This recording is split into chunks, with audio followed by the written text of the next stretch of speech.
Shalom Bapak Ibu Saudara kasih dalam Tuhan. Jumpa lagi kita dalam kebaktian online kali ini. Mari kita mau siapkan hati kita, pikiran kita untuk datang pada Tuhan. Mari kita mau berdoa terlebih dahulu. Tuhan, terima kasih Tuhan buat kasih-Mu, buat anugerah-Mu dalam hidup kami. Hingga saat ini Tuhan kami boleh dalam keadaan kami yang baik. Kami bersyukur Tuhan, kami bersyukur Tuhan. Saat ini Tuhan kami rindu, kami mau menyembah Engkau. Beri yang terbaik buat Engkau Tuhan. Kami rindu Tuhan, Kau berkenan hadir Tuhan, dimanapun kami berada Tuhan. Kau mau menjamah siap kami, mengurapi siap kami Tuhan. Untuk kami boleh berbakti ini Tuhan, seturut dengan kehendak daripada Engkau. Terima kasih Tuhan, terima kasih Tuhan. Segala pujian kemuliaan hanya untuk Engkau Tuhan. Dalam nama Tuhan Yesus, haleluya, amin.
Terima kasih.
Siapkan hati kita, sebentar kita akan mendengarkan firman Tuhan.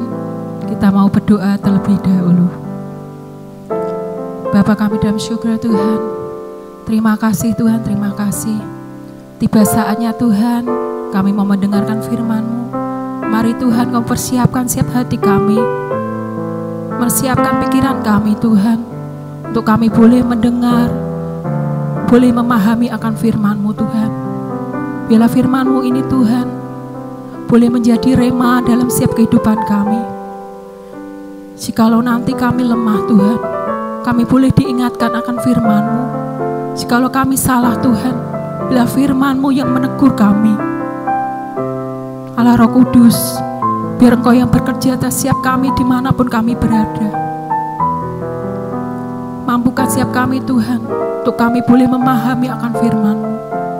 Terima kasih Tuhan, terima kasih. Kami serahkan waktu pemberitaan firman-Mu ini ke dalam tangan kuat kuasa-Mu. Hanya di dalam nama Tuhan Yesus Kristus. Haleluya. Amin. Shalom Bapak Ibu Saudara, puji Tuhan kita bertemu kembali pada hari ini untuk belajar firman Tuhan ya. Dan hari ini kita masih dalam judul memaksimalkan umur untuk menjadi manusia Allah, dan hari ini seri yang ke-7 ya. Bapak Ibu Saudara, kita telah belajar dari Daud dua ciri manusia Allah, yaitu yang pertama setia dalam perkara kecil, dan yang kedua adalah menjadi penyembah Tuhan. Hari ini kita masih akan belajar dari Daud, bahkan minggu depan kita masih juga akan bicara dan belajar dari Daud. Mengapa? Karena seperti yang pernah saya sampaikan, nama Daud ditulis 972 kali ya. Satu tingkat di bawahnya Tuhan Yesus. Banyak sekali memang ya. Banyak yang Tuhan mau ceritakan tentang Daud. Kenapa? Karena Daud memang satu pribadi yang sangat disenangi oleh Tuhan ya. Alasan kenapa Tuhan menceritakan ya karena Tuhan senang. Ya, kalau kita manusia, alasan kita menceritakan orang mungkin bisa dua ya. Bisa karena kita senang atau mungkin karena kita benci ya. Tetapi di dalam Tuhan tidak ada kebencian ya. Maka alasan kenapa Tuhan bicara tentang Daud karena Tuhan senang kepada dia ya. Yang pertama yang kita pelajari hari ini adalah Daud disenangi oleh karena dia adalah seorang yang penurut ya. Kita akan membaca Kisah Rasul pasal 13 ayat yang ke-22. Dan hari ini saya mengutip dari versi bahasa Indonesia masa kini ya. Kita akan baca bersama 2, 3. Setelah Allah menggeserkan dia dari kedudukannya, Allah mengangkat pula Daud menjadi raja mereka. Dan inilah yang dikatakan Allah tentang Daud. Aku telah mendapati Daud anak Isai itu seorang yang menyenangkan hatiku. Ialah orang yang akan melaksanakan kemauanku. Amin. Nah, coba saudara perhatikan kata yang saya garis bawahi, yaitu yang akan melaksanakan kemauanku. Artinya apa Bapak Ibu Saudara? Perkataan ini dikatakan sebelum Daud menjadi raja. Nah, untuk mengetahui lebih tepatnya mari kita membaca di 1 Samuel pasal 13 ayat yang ke-14 ya. Jadi kata-kata ini dikatakan Samuel kepada Saul ketika di tengah peperangan melawan Amalek. Ya, Tuhan memerintahkan Saul mengalahkan orang Amalek, tetapi Saul ini menyisakan raja dan juga binatang-binatang jarahan. Ya, dan ketika ini dikatakan rakyat pada waktu itu, terutama tentara Israel, mendengarkan apa yang Samuel katakan. Ya, hanya saja waktu itu nama Daud belum ditemukan oleh Samuel. Ya, kita baca ya 1 Samuel 13 ayat 14, 2, 3. Tetapi sekarang pemerintahan Baginda tidak akan bertahan karena Baginda tidak mengikuti perintah Tuhan. Maka Tuhan telah memilih orang lain yang dikehendakinya untuk diangkat menjadi raja atas umatnya. Amin ya. Jadi Samuel menegur kepada Saul karena ketidaktaatannya ya. Karena Saul tidak mengikuti apa yang Tuhan katakan, maka Tuhan sudah menyudahi ya pemerintahan Saul.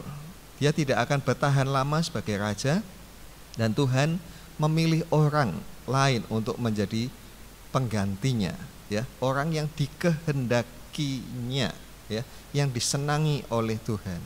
Nah, perkataan inilah yang dikutip oleh Paulus ketika dia berbicara di tengah sinagoge di kota Pisidia Antioquia atau yang sekarang negara Turki ya. Dulu Turki itu pusat kekristenan, saudaraku ya. Nah, saudaraku, jadi tadi kita membaca bahwa Tuhan itu memilih seseorang yang dikehendakinya ya. Kenapa? Karena Daud sudah dikenal oleh Tuhan. Tuhan melihat dari sejak Daud masih kanak-kanak sifat daripada hati Daud yang suka menurut ya. Dan sifat Daud yang suka menurut itu tercermin di dalam kehidupan sehari-hari ya. Bagaimana Daud selalu berusaha menurut kepada ayahnya ya. Coba kita akan membaca salah satu contohnya di dalam 1 Samuel 17 ayat 14 sampai ayat yang ke-18 ya. Kita telah berbicara bahwa Daud kemudian disuruh oleh Raja Saul menjadi pemain musik di dalam istananya. Kita baca sekarang di dalam 1 Samuel 17 ayat 14 sampai 18 ya. Bersama 2, 3. Daudlah yang bungsu. Jadi ketiga anak yang besar-besar itu pergi mengikuti Saul. Tetapi Daud selalu pulang daripada Saul untuk menggembalakan domba ayahnya di Bethlehem. Orang Filistin itu maju mendekat pada pagi hari dan pada petang hari. Demikianlah ia tampil ke depan 40 hari lamanya. Isai berkata kepada Daud anaknya, ambillah untuk kakak-kakakmu betik gandum ini seeva dan roti yang 10 ini. Bawalah cepat-cepat ke perkemahan kepada kakak-kakakmu. Dan baiklah sampaikan keju yang 10 ini kepada pasukan 1000. Tengoklah apakah kakak-kakakmu selamat dan bawalah pulang suatu tanda dari mereka. Saul dan mereka itu dan semua orang Israel ada di lembah Tarbantin, tengah berperang melawan orang Filistin. Lalu Daud bangun pagi-pagi, ditinggalkannya lah kambing dombanya pada seorang penjaga, lalu mengangkat muatan dan pergi, seperti yang diperintahkan Isai kepadanya. Sampailah ia ke perkemahan ketika tentara keluar untuk mengatur barisannya dan mengangkat sorak perang. Amin. Ya. Nah, jadi yang kita baca ini, saudaraku, memberitahu kepada kita, ya, Daud dan juga ketiga kakaknya ini menjadi abdi daripada Saul. Ya, Daud mengabdi sebagai pemain musik untuk menghibur hati raja, sedangkan ketiga orang kakaknya menjadi tentara. Ya, dan pada waktu itu sedang terjadi peperangan antara orang Israel dengan orang Filistin. Dan kita tahu juga pada pasal inilah muncul tokoh yang bernama Goliat. Ya, nah tetapi tadi kita membaca, ya, ketika peperangan terjadi, Daud ini pulang ke rumahnya, ya, dari pertempuran di tempat di mana dia selalu menjadi pembawa senjata Saul, ya. Kemudian dia izin untuk pulang ke Bethlehem. Begitu sampai di Bethlehem, karena mendengar sedang ada peperangan, ayah Daud ini khawatir dengan kakak-kakak daripada Daud, ya. Dan oleh karena itu kemudian ayahnya ini menyuruh supaya Daud kembali ke perkemahan tentara dan membawa gandum, membawa roti dan membawa keju, ya, sebagai apa ya, logistik, ya, untuk mereka yang sedang berperang, ya. Nah, dari ayat 15 tadi kita mengetahui Daud pulang ke rumah ayahnya. Lalu di ayat yang ke-17 kita membaca bahwa Daud disuruh kembali, ya, berangkat ke perkemahan, yaitu ke lembah Tarbantin, atau yang mestinya ditulis dengan kata lembah Elah, ya, karena ini nama tempat, ya, tempat di mana banyak pohon tarbantin, ya, atau dalam bahasa Ibrani-nya disebut Elah, ya. Nah, yang menarik coba kita perhatikan ayat yang ke-20, saudaraku. Dikatakan Daud bangun pagi-pagi, ya. Bangun pagi-pagi ini menunjukkan apa, saudaraku? Menunjukkan Daud ini punya niat, ya, dan kemauan yang besar untuk melakukan apa yang ayahnya suruh. Bayangkan, saudaraku, dia baru saja dari sana, ya, capek tentu saja, ya. Dia mungkin istilahnya mau cuti begitu, ya, di rumah. Tapi begitu sampai di rumah dia disuruh kembali berangkat, ya. Dan itu dilakukan oleh Daud dengan apa? Dengan kemauan yang besar, dengan niat, ya. Dia bangun pagi-pagi. Dia bukan bangun siang loh, tapi dia bangun pagi-pagi, ya. Lalu kemudian dikatakan dia meninggalkan kambing dombanya kepada penjaga, ya. Artinya ini menunjukkan Daud ini punya tanggung jawab terhadap kambing dombanya. Tidak ditinggal begitu saja, tapi dia pasrahkan, dia serahkan, dia delegasikan tanggung jawabnya kepada para penjaga. Dan kemudian dikatakan mengangkat muatan, ya. Di dalam bayangan saya, ya, dia memanggul karung gandum itu, ya, yang dikatakan beratnya 1 eva, ya. 1 eva itu kalau Anda mau selidiki, 1 eva itu kurang lebih sama dengan 32 kilo, ya. Dapatnya dari mana, ya? 1 eva itu kurang lebih 40 liter. Nah, 40 liter bukan 40 liter air, ya, tetapi 40 liter gandum, ya. Setiap benda itu punya yang namanya massa jenisnya gandum itu 0,8. 0,8 kalau dikalikan 40 dapatnya 32, ya. Jadi dia panggul 32 kilo, ya. Dan dia berangkat dari Bethlehem menuju ke medan peperangan, yaitu lembah Elah tadi atau lembah Tarbantin tadi, ya.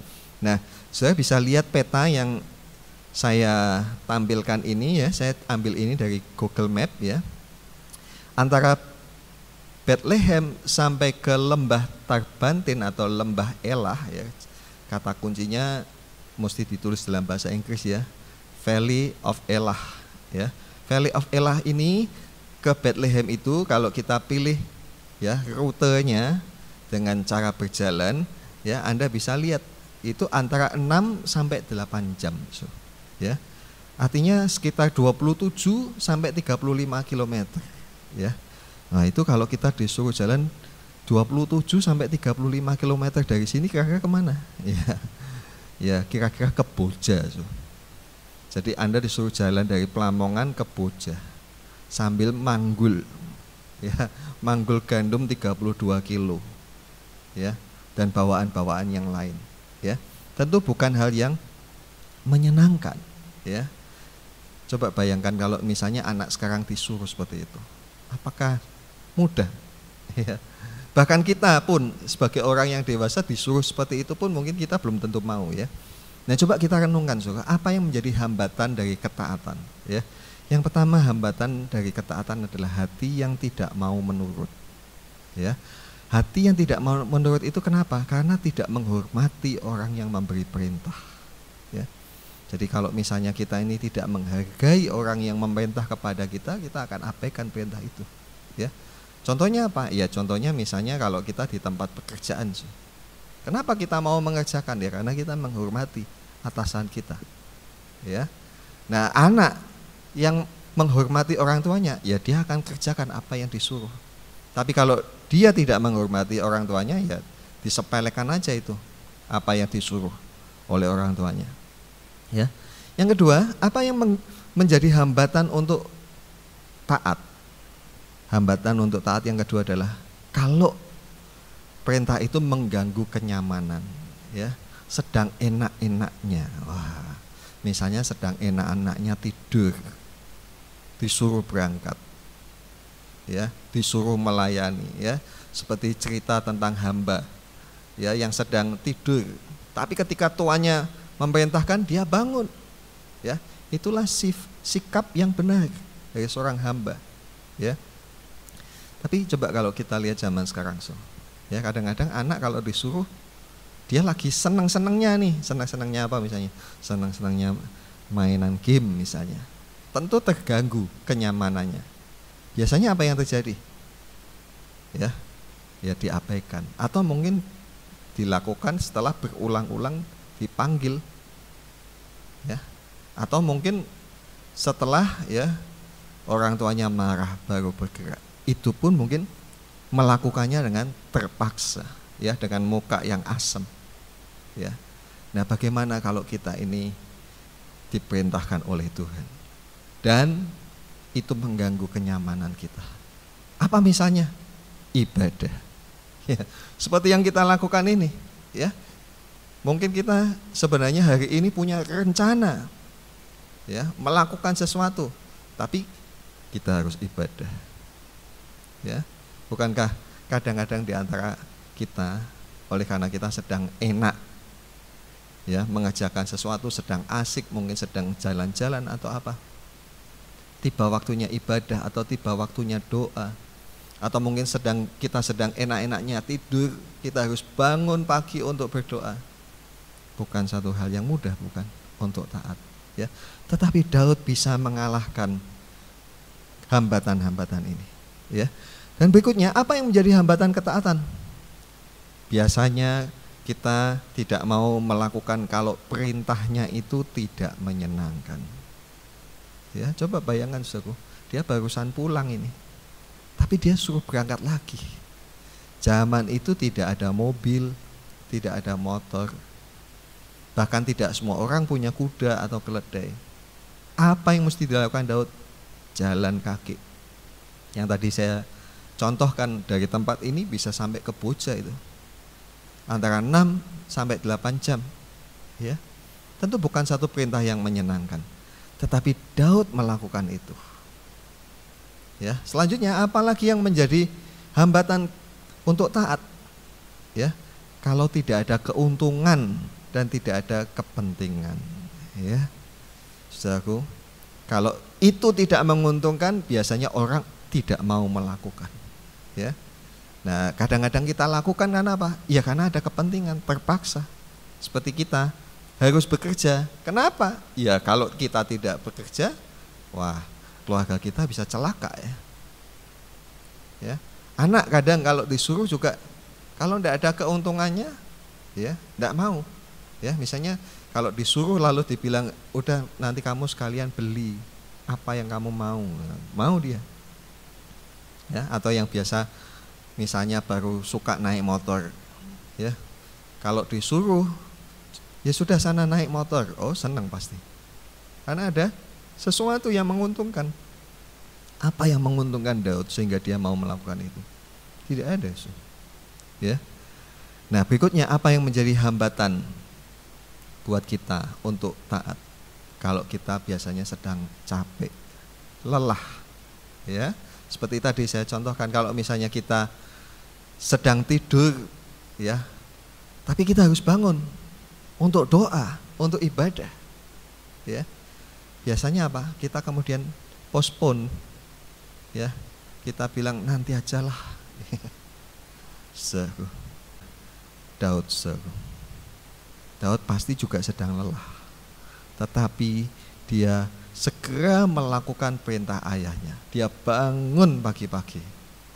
Dia tidak menunda apa yang ayahnya suruh, ya. Dan berikutnya, suruh hambatan untuk taat adalah kalau pekerjaannya itu berat. Ya, tadi sudah saya sebutkan, dia mesti bawa 1 karung gandum, 32 kilo dan bawaan-bawaan lain.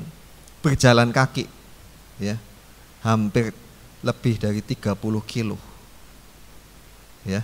Tapi Daud mau melakukan itu, walaupun ya bukan satu pekerjaan yang ringan, tetapi karena dia menghormati ayahnya. Nah, jadi kalau begitu, faktor penentu ketaatan itu adalah apa, hati yang mau menurut atau tidak mau menurut, hati yang menghormati si pemberi perintah atau tidak. Kalau kita menghormati Tuhan, maka kita mau melakukannya walaupun tidak menyenangkan. Termasuk misalnya, saudaraku, Tuhan memerintahkan kita mengampuni. Kalau engkau menghormati Tuhan, engkau pasti melakukan. Tapi kalau engkau punya 1001 macam alasan untuk tidak mau mengampuni, itu artinya engkau tidak menghormati Tuhan. Ya, engkau bukan tipe orang yang penurut. Kalau engkau mau menjadi penurut, mari lakukan apa yang Tuhan suruh, walaupun tidak menyenangkan, walaupun tidak ada keuntungannya di situ, ya, walaupun mengganggu kenyamanan hidupmu, ya, walaupun mungkin itu sesuatu yang tidak ringan, tapi engkau mau lakukan, ya. Nah, saudaraku, di dalam Amsal pasal 20 ayat yang ke-11, mari kita baca ayat ini, ya. Anak-anak pun sudah dapat dikenal daripada perbuatannya, apakah bersih dan jujur kelakuannya, ya. Jadi Daud yang boleh dikatakan masih remaja, masih anak pada waktu itu, sudah dikenal oleh Tuhan, sudah kelihatan bakalnya seperti apa dia, ya. Kita pun sebagai orang tua juga bisa sebenarnya melihat bakalnya seperti apa anak-anak kita ini, ya. Kelihatan dari apa? Perbuatannya. Ya, ayat ini mengatakan anak-anak dapat dikenal dari perbuatannya, apakah bersih dan apakah jujur. Ya, kita juga tahu kalau misalnya anak-anak kita ini rajin, ya, atau malas, kita udah tahu ini bakalnya seperti apa. Ya, apakah dia seorang yang bertanggung jawab dengan hidupnya? Apakah dia bisa belajar dengan mandiri? Apakah dia bisa membereskan tempat tidurnya, mengatur segala sesuatu yang sudah dia pakai, mengembalikan kepada tempatnya? Kita bisa tahu bakalnya seperti apa anak itu, ya. Nah, dari hal ini, saudaraku, maka kita sebagai orang tua, kita mesti berdoa memang untuk anak-anak kita, ya. Doa orang tua sangat diperlukan untuk kebaikan anak-anak dan untuk keberuntungan mereka di masa yang akan datang. Ya, kalau kita melihat hal-hal yang tidak baik ada pada anak-anak ini, mesti kita doakan supaya Tuhan ubahkan mereka. Kalau Tuhan bekerja mengubahkan kehidupan mereka, ya, di masa depan mereka akan punya masa depan yang indah dan mereka akan beroleh keberuntungan, ya. Amin. Nah, selanjutnya Bapak Ibu Saudara, kita akan belajar dari Daud. Yang kedua hari ini adalah mengenai relasinya dengan Tuhan dan perspektifnya terhadap persoalan, ya. Relasi hubungan dengan Tuhan dan bagaimana Daud itu memandang persoalan yang dia hadapi, ya. Coba kita membaca sekarang 1 Samuel pasal 17 ayat 3 sampai ayat yang ke-7. Ini dalam konteks ya bagaimana orang Filistin ini mengolok-olok orang Israel ya lewat satu orang tentara mereka yang raksasa yang bernama Goliat ya. Kita akan baca ayat 3 sampai ayat yang ke-7 terlebih dahulu. 2, 3. Orang Filistin berdiri di bukit sebelah sini dan orang Israel berdiri di bukit sebelah sana, dan lembah ada di antara mereka. Jadi ada lembah yang tadi disebut lembah Tarbantin atau lembah Elah ya. Orang Israel di sini, orang Filistin di sana. Ayat 4. Lalu tampillah keluar seorang pendekar dari tentara orang Filistin, namanya Goliat dari Gad, tingginya 6 hasta sejengkal. Ketopong tembaga ada di kepalanya, dan ia memakai baju sirah yang bersisik. Berat baju sirah ini 5.000 shikal tembaga. Ia memakai penutup kaki dari tembaga, dan di bahunya ia memanggul lembing tembaga. Gagang tombaknya seperti pesa tukang tenun, dan mata tombaknya itu 600 shikal besi beratnya. Dan seorang pembawa perisai berjalan di depannya. Amin ya. Nah, coba kita membuat deskripsi dulu ya, seperti apa penampilan orang Filistin yang bernama Goliat ini ya.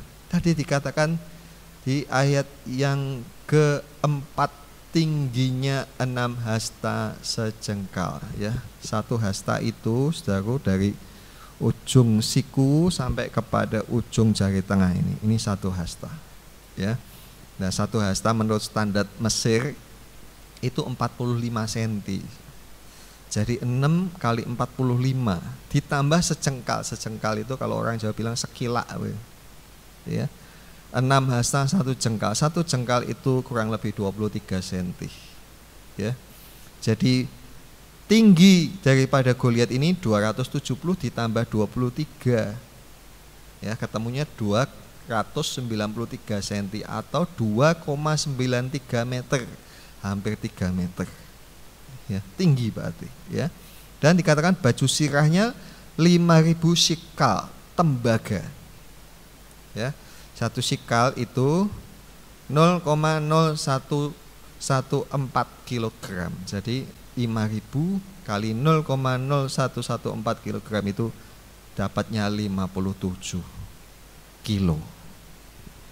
Wah, coba kita suruh ngangkat beras 50 kilo, enggak kuat ya. Ini 57 kilo ya, bukan beras yang bisa dipeluk, tetapi ini yang menjadi armor ya, baju sirah, baju perang ya, baju dengan helmnya ya. Ketopong itu dalam bahasa Alkitab, ketopong itu helm. Semua beratnya 57 kilo ya, tentu sangat berat. Orang umumnya tidak kuat menyandang baju perang seperti ini ya. Tetapi Goliat sanggup melakukannya ya. Karena apa? Karena memang badannya sangat besar ya. Nah, itu deskripsi atau penampilan daripada Goliat ya. Sekarang kita lanjutkan terlebih dulu ayat 10, 11 dan kemudian ayat yang ke-33. Pula kata orang Filistin itu, aku menantang hari ini barisan Israel, berikanlah kepadaku seorang supaya kami berperang seorang lawan seorang. Ketika Saul dan segenap orang Israel mendengar perkataan orang Filistin itu, maka cemaslah hati mereka dan sangat ketakutan. Ayat 33. Tetapi Saul berkata kepada Daud, tidak mungkin engkau dapat menghadapi orang Filistin itu untuk melawan dia, sebab engkau masih muda, sedang dia dari sejak masa mudanya telah menjadi prajurit. Amin. Ya. Nah, kita membaca di sini apa, saudara? Ayat yang ke-11 ya. Goliat menantang orang Israel, suruh satu orang maju, duel sama saya. Ya. Kalau saya kalah, kami bangsa Filistin tunduk menjadi budak kalian. Tapi kalau orangmu kalah, maka kalian semua harus menjadi budak kami. Ya. Dan mendengar itu, Saul dikatakan cemas dan takut. Dan kecemasan serta ketakutan Saul ini juga melanda semua orang Israel. Ya. Tapi Nanti Anda baca selengkapnya 1 Samuel 17 ini. Daud tampil ya, dan dia kemudian dibawa menghadap Saul. Ketika diajak menghadap Saul, Saul berpikir tidak mungkin kamu bisa menghadapi orang Filistin itu. Itu orang dari mudanya aja tukang berkelahi ya. Jadi Goliat ini terkenal, sangat terkenal ya. Kita mesti mengetahui perbatasan antara Israel dengan Filistin ini tidak ada batas teritorial yang memisahkan berupa laut, tidak, mereka satu daratan ya, satu daratan aja. Jadi mereka tahu itu ya, mereka mengenal siapa Goliat ini ya. Daud ketika itu berkata kepada Saul ya, aku pasti bisa ya. Tapi Saul berkata kepadanya, tidak mungkin nak, kamu masih kecil ya. Itu orang pendekar ya, dari sejak masa mudanya aja dia sudah jadi prajurit ya. Nah, jadi Saul diliputi dengan kecemasan dan ketakutan ya. Padahal kalau kita selidiki ya, coba kita baca dan selidiki bersama-sama ya, bagaimana Saul ini sebelumnya ya. Coba kita melihat sekarang 1 Samuel pasal 14 ayat 47, 48 dan 52. Kita baca ya bersama, 2, 3. Setelah Saul mendapat jabatan raja atas Israel, jadi dia baru saja dilantik, diurapi dengan minyak oleh Samuel. Dan kalau kita baca, sejak dia diurapi, roh Tuhan berkuasa atas Saul. Maka berperanglah ia ke segala penjuru melawan segala musuhnya, melawan Moab, Bani Amon, Edom, raja-raja negeri Soba, dan orang Filistin. Dan kemanapun ia pergi, ia selalu mendapat kemenangan.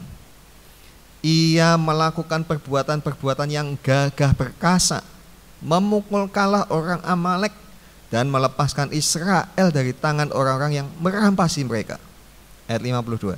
Hebat peperangan melawan orang Filistin selama zaman Saul, dan semua pahlawan dan orang gagah perkasa yang dilihat Saul dikumpulkannya kepadanya. Amin ya. Jadi setelah Saul diurapi, roh Tuhan berkuasa atasnya, dia menjadi raja, orang semua segan kepada dia, dia menjadi pemimpin, menjadi raja, dan memimpin peperangan, mengalahkan banyak musuh ya. Baikkah orang Moab, Amon, Edom, Soba, dan juga orang Filistin ya. Tadi di ayat 52 dikatakan hebat peperangan antara orang Filistin dengan orang Israel pada waktu itu. Dan Saul dikelilingi oleh banyak orang-orang yang gagah perkasa. Dan orang-orang itu masih ada ketika Goliat ini menantang orang Israel. Tapi kenapa Saul menjadi takut dan cemas ya? Nah, tentu ada cerita ya sebelumnya ya. Sekarang kita melihat pasal yang ke-15 ya. Ayat yang 22 dan 23. Tetapi jawab Samuel, apakah Tuhan itu berkenan kepada korban bakaran dan korban sembelihan sama seperti kepada mendengarkan suara Tuhan? Sesungguhnya mendengarkan lebih baik daripada korban sembelihan, memperhatikan lebih baik daripada lemak domba-domba jantan. Sebab pendurhakaan adalah sama seperti dosa bertenung, dan kedegilan adalah sama seperti menyembah berhala dan terafim. Karena engkau telah menolak firman Tuhan, maka ia telah menolak engkau sebagai raja. 1 Samuel 16 ayat 14. Tetapi roh Tuhan telah mundur daripada Saul, dan sekarang ia diganggu oleh roh jahat yang daripada Tuhan. Amin ya. Dari ayat-ayat yang kita baca ini, saudara, ya, 1 Samuel 15 ini kita menemukan bahwa Tuhan tidak lagi berkenan, ya. Bahasa sekarang itu Tuhan tidak lagi senang sama Saul, ya. Kenapa? Karena Saul ini tidak taat. Dan Saul berpikir Tuhan itu bisa disenangkan dengan diberi persembahan-persembahan. Ya, dia berpikir ketidaktaatannya bisa disubstitusi, bisa diganti dengan memberi persembahan-persembahan kepada Tuhan. Dan ini pemikiran yang sesat. Makanya Samuel menegur, dikatakan apakah Tuhan berkenan kepada korban bakaran dan sembelihan lebih daripada mendengarkan suara Tuhan. Yang Tuhan kehendaki yang terutama dari kita anak-anak manusia adalah taat. Ya, bukan berarti kita tidak perlu memberi persembahan, ya. Kita harus memberi persembahan kepada Tuhan karena memang layaknya begitu. Ya, kita memberi persembahan kenapa? Salah satunya karena kita mengakui apa yang kita dapat adalah rezeki daripada Tuhan. Sebagai tanda ucapan syukur kita memberikan persembahan kepada Tuhan. Ya, tetapi tidak bisa dibalik. Memberi persembahan kepada Tuhan untuk apa? Untuk membujuk Tuhan menjadi senang kepada kita. Tidak. Yang Tuhan kehendaki adalah kita mempunyai hati yang taat. Itu yang menyenangkan Tuhan. Ya. Nah, karena Saul ini tidak taat, ya, Tuhan memerintahkan mereka untuk menumpas habis orang Amalek, tetapi rajanya disisakan dan diselamatkan. Dan juga kambing domba dan lembu yang tambun-tambun diselamatkan. Ya. Ini membuat Tuhan tidak lagi senang kepada Saul. Ya. Saul mulai tidak taat. Saul memilih suap, memilih harta daripada taat kepada Tuhan. Ya, kalau tadinya dia dipilih, diurapi, disertai, membuat dia penuh keberanian dan mampu mengalahkan banyak musuh, kali ini titik balik kehidupan Saul. Dia memilih tidak taat. Dan sejak itu dia ditinggalkan oleh Roh Tuhan. Dan apa yang terjadi kalau ditinggal oleh Roh Tuhan? Tadi kita baca, dengan orang Filistin yang pernah dia perangi dengan hebat, sekarang Saul menjadi cemas dan takut. Ya. Nah, saudaraku, itu sebabnya, ya, kalau kita ini tidak taat, saudaraku, maka kita akan seringkali diliputi oleh kecemasan dan ketakutan. Ya. Prinsipnya seperti itu. Sekarang kita lanjutkan terlebih dahulu 1 Samuel 17 ayat 32 dan 36 dan juga ayat 45, ya. Bersama kita baca. Berkatalah Daud kepada Saul, janganlah seorang menjadi tawar hati karena dia, hambamu ini akan pergi melawan orang Filistin itu. Ayat 36, baik singa maupun beruang telah dihajar oleh hambamu ini. Dan orang Filistin yang tidak bersunat itu, ia akan sama seperti salah satu daripada binatang itu, karena ia telah mencemooh barisan daripada Allah yang hidup. Tetapi Daud berkata kepada orang Filistin itu, engkau mendatangi aku dengan pedang dan tombak dan lembing, tetapi aku mendatangi engkau dengan nama Tuhan semesta alam, Allah segala barisan Israel yang kau tantang itu. Ya. Sekarang kita melihat kepada Daud. Ya, tadi kita sudah melihat bagaimana Saul, sekarang kita lihat Daud, ya. Coba kita ingat kembali. Ya. 2 minggu yang lalu kita belajar bahwa Daud itu setia dalam perkara yang kecil. Minggu lalu kita belajar bahwa Daud itu adalah seorang penyembah kepada Tuhan. Dan hari ini kita belajar Daud adalah seorang yang penurut, yang dari sejak mudanya kelihatan dia ini seorang yang menurut, dan Tuhan senang kepada dia. Tuhan memilih dia dan Tuhan menyertai dia. Dan tadi kita membaca Daud penuh dengan keberanian dan keyakinan dia akan menang. Ya. Dan satu lagi, saudaraku, coba kita baca 1 Samuel 17 ayat 52. Maka bangkitlah orang-orang Israel dan Yehuda. Mereka bersorak-sorak lalu mengejar orang-orang Filistin sampai dekat Gat dan sampai pintu gerbang Ekron. Dan orang-orang yang terbunuh dari orang Filistin bergelimpangan di jalan ke Saarim sampai Gat dan sampai Ekron. Amin. Kemenangan Daud atas Goliat, bagaimana hanya dengan satu buah batu, ya, sekali lempar kena jidatnya Goliat rebah dan mati, dan kemudian dipancung oleh Daud. Kemenangan Daud ini kemudian menginspirasi, memotivasi orang-orang yang tadinya takut berubah menjadi berani, dan mereka kemudian mengalahkan orang Filistin. Di mana letak perbedaan antara Saul dengan Daud? Kita semua sudah paham, ya, karena ketaatan dan ketidaktaatan. Ketaatan membuat Daud disukai, disenangi oleh Tuhan, dan karena Tuhan senang, Tuhan urapi, ya. Itu ayat yang menjadi dasar pengertian surat Ibrani 1 ayat yang ke-9, ya. Saudaraku, karena Tuhan berkenan, Tuhan mengurapi. Nah, kalau Tuhan mengurapi, Roh Tuhan beserta. Kalau Roh Tuhan beserta, ada keberanian dan keyakinan iman. Dan oleh karena ada keberanian dan keyakinan iman, ada kemenangan. Sementara Saul, ketidaktaatannya membuat dia tidak lagi disenangi oleh Tuhan. Tuhan mulai mundur dari hidupnya, dan yang datang kepada dia justru ketakutan-ketakutan. Bukan lagi kemenangan, tetapi kekalahan. Kalah sebelum berperang. Mereka sudah takut dulu sebelum menghadapi Goliat dan orang-orang Filistin, ya. Karena itu, saudara, catatan yang kedua yang penting bagi kita hari ini adalah kita mesti menjaga relasi kita dengan Tuhan, menjaga hubungan kita dengan Tuhan. Caranya bagaimana? Caranya adalah menjaga hidup kita selalu taat di hadapan Tuhan. Itu yang akan membuat Tuhan senang kepada kita, ya.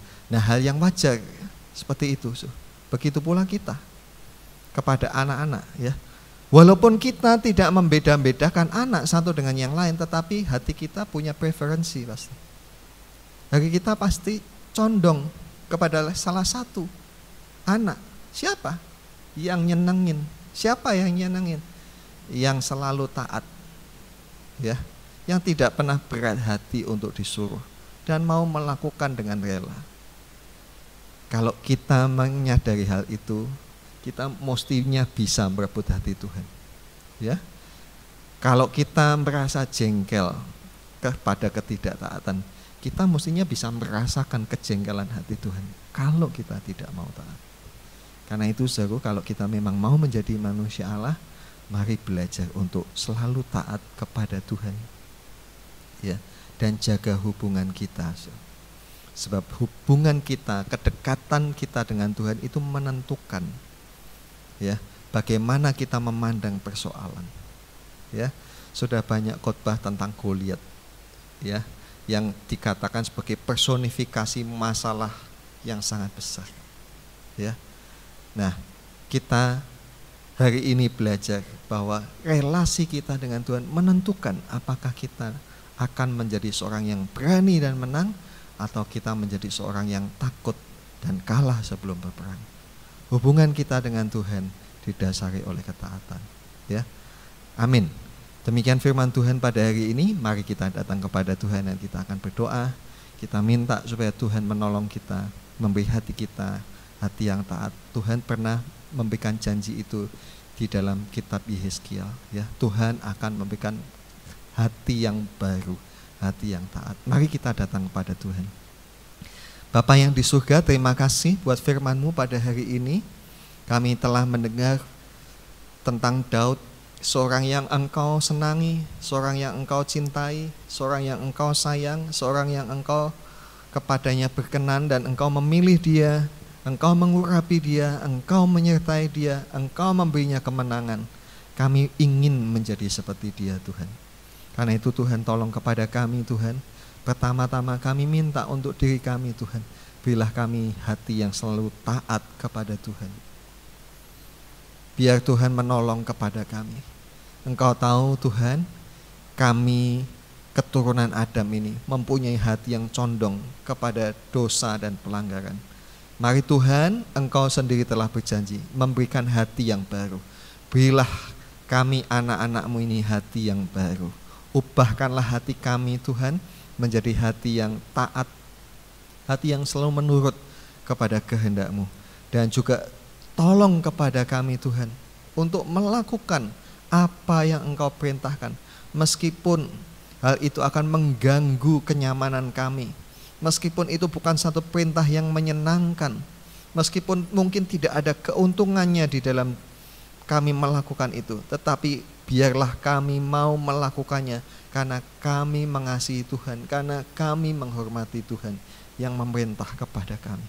Dan Tuhan tolong juga kepada kami supaya kami menjadi orang yang juga tahu menjaga hubungan kami dengan Tuhan, menjaga perasaan hatimu, tetap menjaga supaya Engkau tetap senang, supaya Engkau tetap berkenan kepada kami.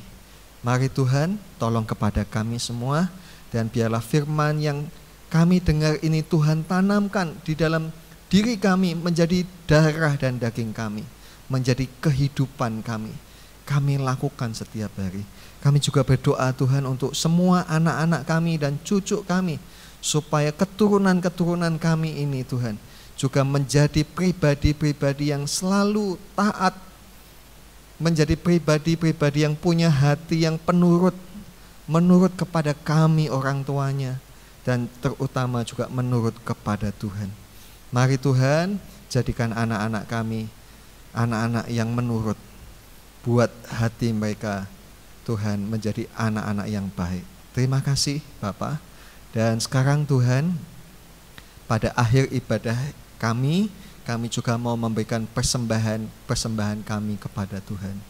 Hari ini kami mendengar Tuhan, persembahan kami tidak dapat membatalkan ketidaktaatan. Persembahan kami tidak dapat membeli hatimu untuk mencintai kami. Kami tahu itu Tuhan, tetapi hari ini kami mau memberikan persembahan sebagai tanda ucapan syukur dan pengakuan kami kepada segala berkat rezeki yang telah Engkau berikan kepada kami. Kami mau mempersembahkan Tuhan untuk pekerjaan Tuhan di gereja kami ini, dan juga untuk kehidupan hamba-Mu. Semuanya untuk kemuliaan nama Tuhan. Dari Tuhan kami menerima segala rezeki, dan sebagai tanda ucapan syukurnya kami persembahkan kepada Tuhan. Dan kami percaya Tuhan, Engkau pun juga akan kembali memberkati kami seperti yang Tuhan telah janjikan. Terima kasih Bapa. Dan sekarang Bapa, kami juga berdoa syafaat Tuhan untuk rencana kami untuk mengadakan ibadah bersama-sama di rumah-Mu ini. Tuhan tolong rencana kami ini Tuhan, supaya dapat berjalan dengan baik, dengan lancar, semua persiapan, semua peralatan yang kami perlukan. Biar Tuhan tolong semuanya bisa berjalan dengan baik. Juga anak-anak-Mu Tuhan yang akan dipilih untuk melayani, biarlah mereka juga menyediakan dirinya melayani Tuhan. Kami sama-sama melayani Tuhan yang dahsyat, Tuhan yang menciptakan kami dan yang mengasihi kami. Terima kasih Bapak, Engkau menyiapkan semuanya dengan baik. Terima kasih Bapak. Kami juga berdoa untuk bangsa dan negara kami, khususnya kota kami, supaya keadaannya tetap dalam keadaan yang baik, bahkan lebih baik, semakin dari lebih baik dari segala masalah pandemi ini Tuhan. Semuanya boleh mengalami pertolongan-pertolongan Tuhan, dan juga masalah ekonomi Tuhan juga tolong, sehingga masyarakat di kota kami boleh hidup dalam sejahtera. Terima kasih Bapak. Dan pada akhirnya Bapak, kami juga mohon berkat-Mu atas kami. Karena itu Bapak, ulurkanlah tangan-Mu ke atas kepala kami, anak-anak-Mu. Mari kita angkat tangan kita di hadapan Tuhan Bapak Ibu Saudara. Dan sekarang Bapak Ibu Saudaraku, sekarang terimalah dari Allah Bapa kita berkat, rahmat, pertolongan, kekuatan, kesehatan, dan kesembuhan bagi Anda yang sakit. Dan marilah kita selalu hidup dalam kasih sayang Tuhan Yesus dan penyertaan Roh Kudus. Damai sejahtera yang melampaui akal memenuhi hati kita selalu.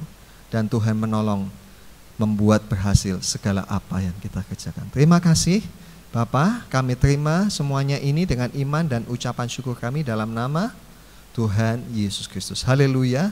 Amin. Mari kita naikkan pujian kita, terima kasih Yesusku, dan sampai jumpa pada ibadah selanjutnya minggu yang akan datang. Tuhan Yesus memberkati.